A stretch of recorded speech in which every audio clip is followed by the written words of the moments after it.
mầm tới mưa ấy mầm tới mầm ơi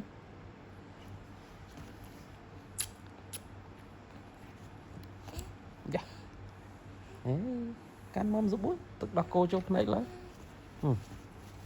lỡ cái pot mà còn lỡ cái pot mà lỡ được ngày mà nhá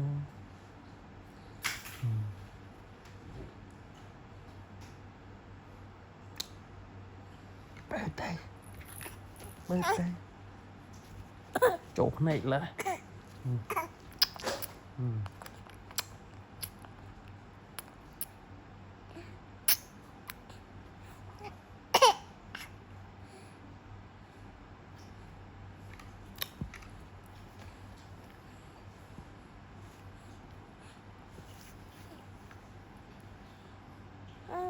chỉ chỗ một mà đã chỗ một đấy chân mà ngắm tiếp áo vô trôi cho bông lên chờ này sập lên mà phải hơi pin lấy con mà phải lạ quá đó một nữa chụp nhấp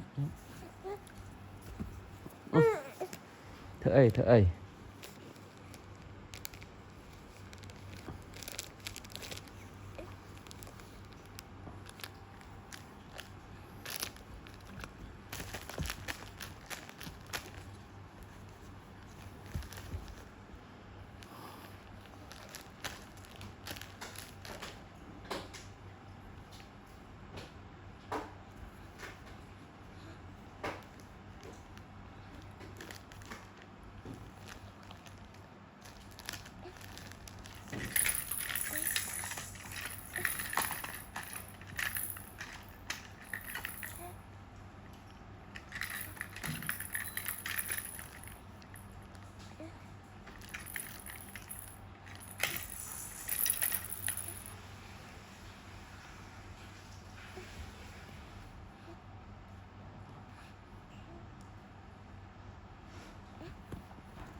à ding yeah yeah yeah yeah yeah yeah yeah à Linh bye bye bye bye bye bye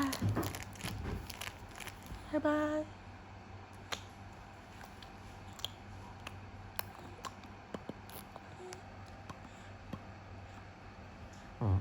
chạy một nào thì đây